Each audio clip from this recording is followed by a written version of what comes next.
যদি আপোনালোকে এই পৰ্যন্ত প্ৰধানমন্ত্ৰী আৱাস যোজনাৰ তৰফৰ পৰা এটা চৰকাৰী ঘৰ পাবলৈ সক্ষম হোৱা নাই তেতিয়াহলে আজিৰ ভিডিঅটো হ'বলৈ গৈ আছে কেৱল আপোনালোকৰ কাৰণে কিয়নো আপোনালোকে হয়তো এই পৰ্যন্ত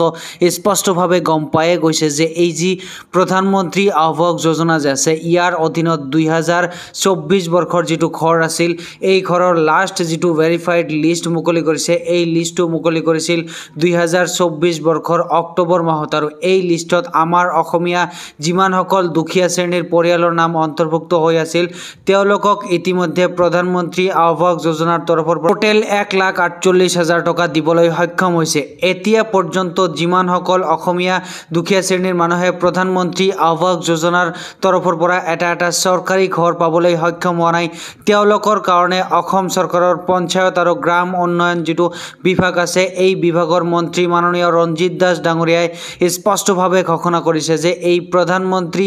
আৱাস যোজনাৰ অধীনত এতিয়া পৰ্যন্ত যিমানসকল অসমীয়া দুখীয়া শ্ৰেণীৰ মানুহে এটা ঘৰ পাবলৈ সক্ষম হোৱা নাই তেওঁলোকৰ ঘৰে ঘৰে যায় আকৌ নতুনকৈ সাৰ্ভে কৰি অতি শীঘ্ৰে এই সকল মানুহক প্ৰধানমন্ত্ৰী আৱাস যোজনাৰ তৰফৰ পৰা এটা চৰকাৰী ঘৰ দিয়া হ'ব বুলি ইতিমধ্যে অসম চৰকাৰৰ পঞ্চায়ত আৰু গ্ৰাম উন্নয়ন বিভাগৰ মন্ত্ৰী মাননীয় ৰঞ্জিত দাস ডাঙৰীয়াই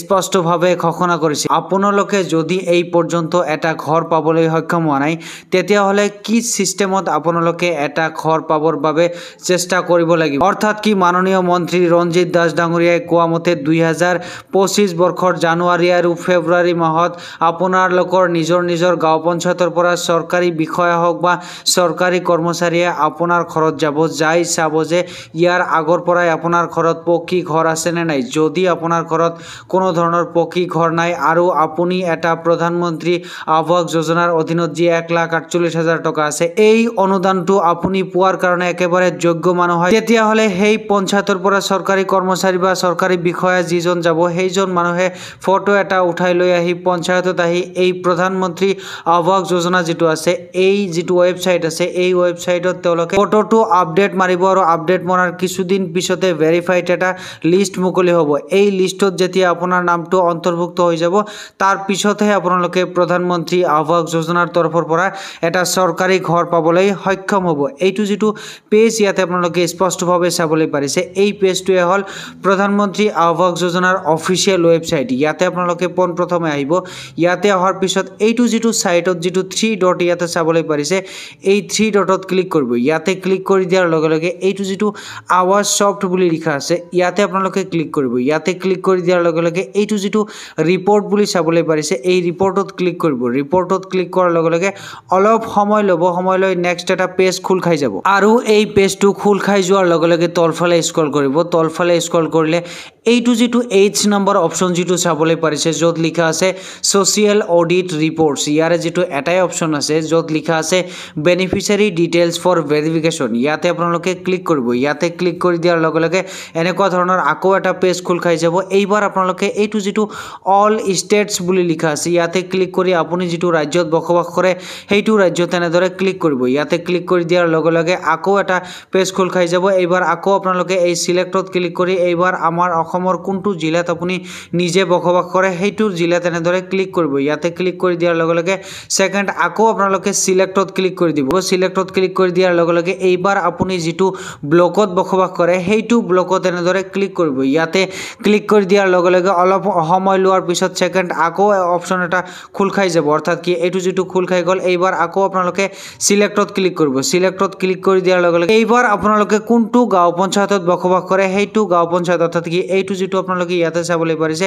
এই সকলোবোৰ হল গাঁও পঞ্চায়ত ইয়াৰ ভিতৰত আপুনি কোনটো গাঁও পঞ্চায়তত বসবাস কৰে সেইটো গাঁও পঞ্চায়ত য'ত লিখা আছে তাতে আপোনালোকে ক্লিক কৰিব নিজৰ গাঁও পঞ্চায়তত ক্লিক কৰি দিয়াৰ লগে লগে এইবাৰ আপোনালোকে আকৌ সিলেক্টত ক্লিক কৰিব সিলেক্টত ক্লিক কৰি দিয়াৰ লগে লগে এইটো যিটো 2024 আৰু 25 বৰ্ষ য'ত লিখা আছে তাতে আপোনালোকে ক্লিক কৰিব এইবাৰ আপোনালোকে এইটো যিটো ক্যাপচা নম্বৰটো চাবলৈ পাৰিছে এই ক্যাপচা নম্বৰটো ইয়াতে আপোনালোকে এন্টাৰ কৰি তলত যিটো সাবমিট বুলি লিখা আছে এই সাবমিট আপডেটত আপোনালোকে ক্লিক কৰি তলফালে স্ক্ৰল কৰি দিব। এইটো যিটো লিষ্ট আপোনালোকে চাই আছে এই লিষ্টখন হল 2024 বৰ্ষৰ আটাইতকৈ শেষৰ যিটো লিষ্ট আছে এই লিষ্টখনে হল এইটো, অৰ্থাৎ কি প্ৰধানমন্ত্ৰী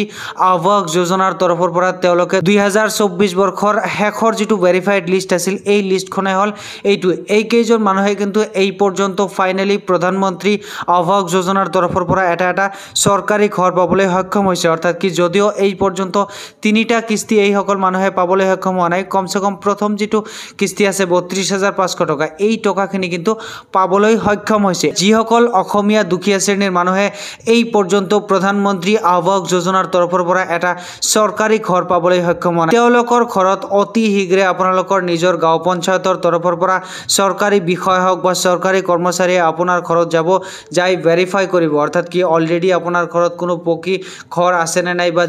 যিবোৰ ৰুল ৰেগুলেশ্যন আছে সেই ৰুল ৰেগুলেশ্যনবোৰ তেওঁলোকে ফলো কৰিব। যদি আপোনালোকে এটা প্ৰধানমন্ত্ৰী আৱাস যোজনাৰ এটা ঘৰ আছে যাৰ টোটেল মূল্য দিয়া হয় 1,48,000 টকা, এই টকাখিনি পোৱাৰ যদি আপুনি যোগ্য হয় তেতিয়াহ'লে তেওঁলোকে আপোনাৰ নামটো ভেৰিফাই কৰি লৈ আহি সিস্টেমত আপডেট দিব। সিস্টেমত আপডেট দিয়াৰ পিছতে এইটো যিটো লিষ্ট আপোনালোকে চাবলৈ পাৰিছে এই লিষ্টখন মুকলি হ'ব।